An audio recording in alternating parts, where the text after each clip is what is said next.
Welcome to geography Sindhu study points में एक बार फिर से आपका स्वागत है। और आज हम लेके आए हैं भारत की सबसे प्राचीन सभ्यताओं में से एक सभ्यता।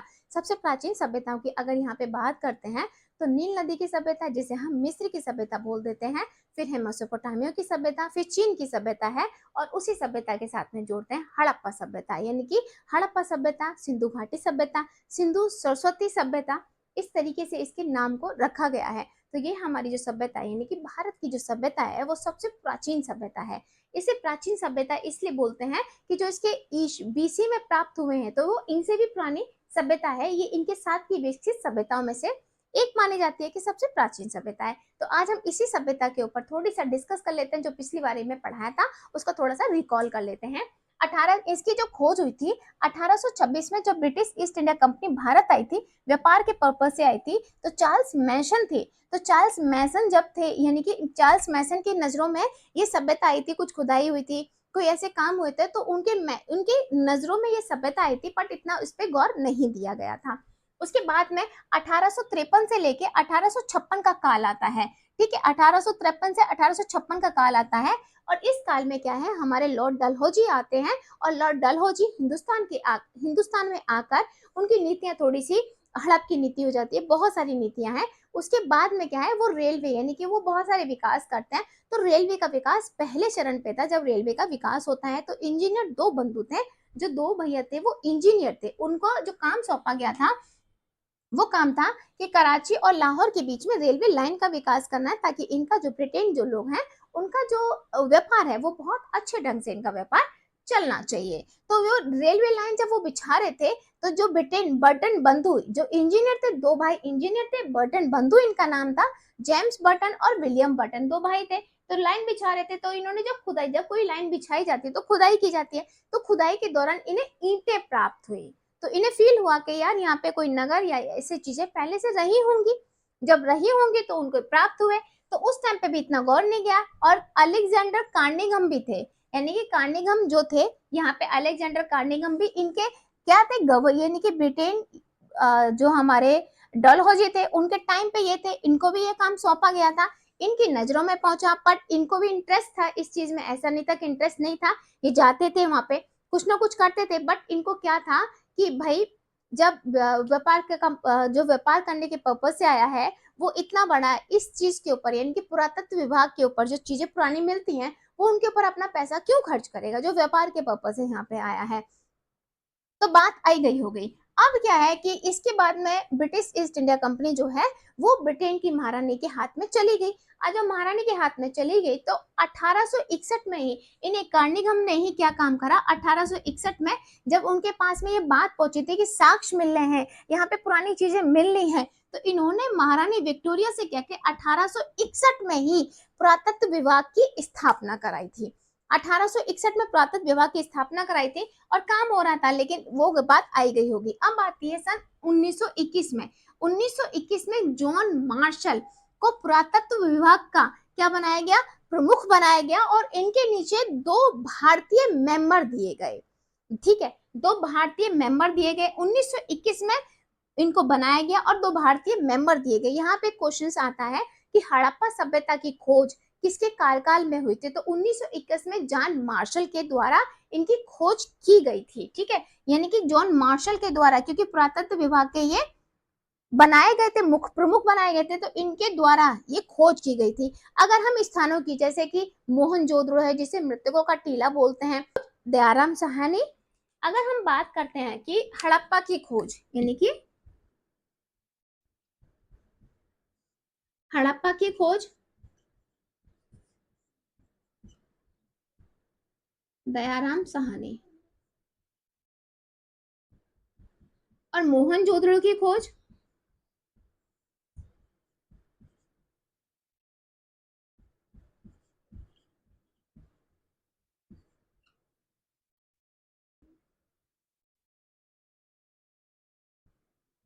सखलदास व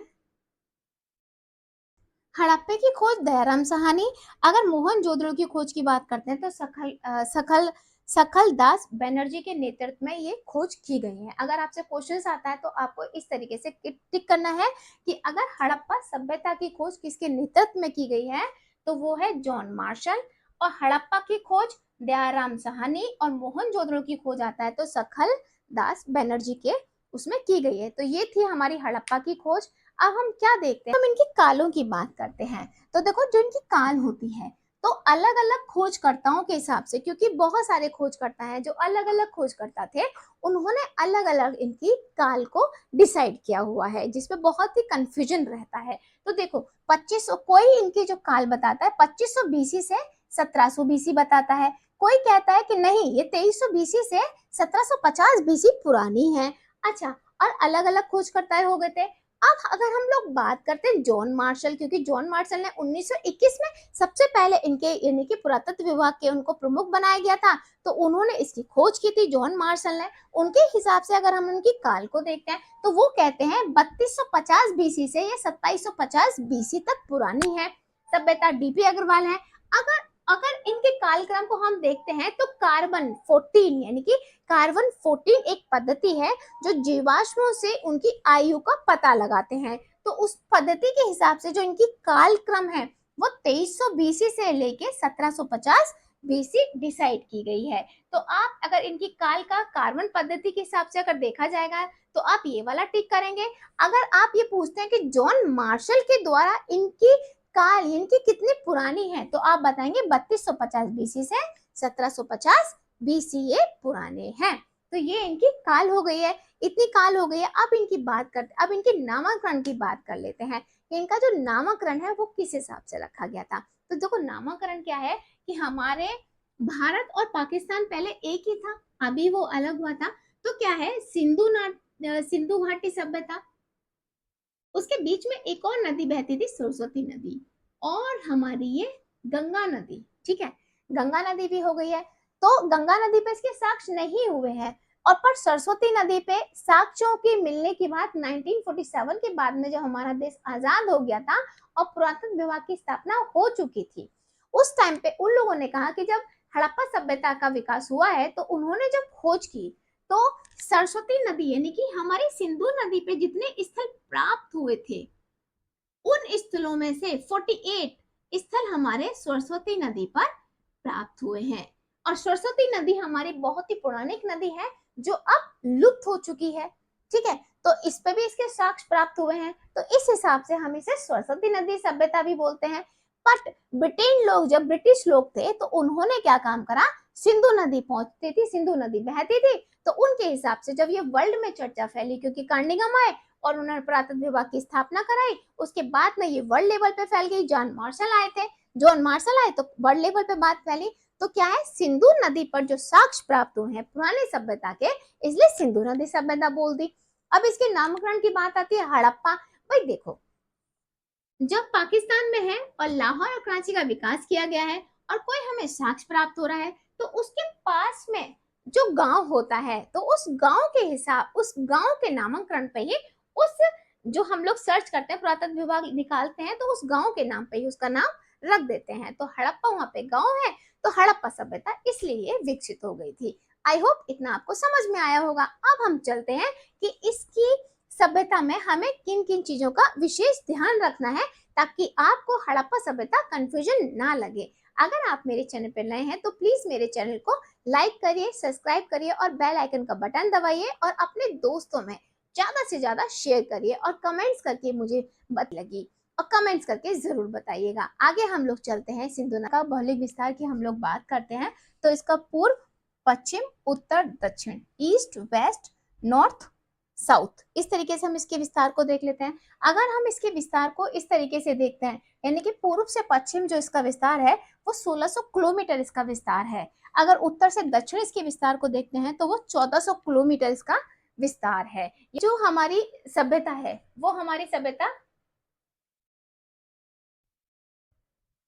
त्रिभुजाकार सभ्यता है, नगरीय विकास सभ्यता है, मातृत्व सभ्यता है ये, ठीक है। तो अब सिंधु घाटी सभ्यता का भौगोलिक विस्तार देखते हैं।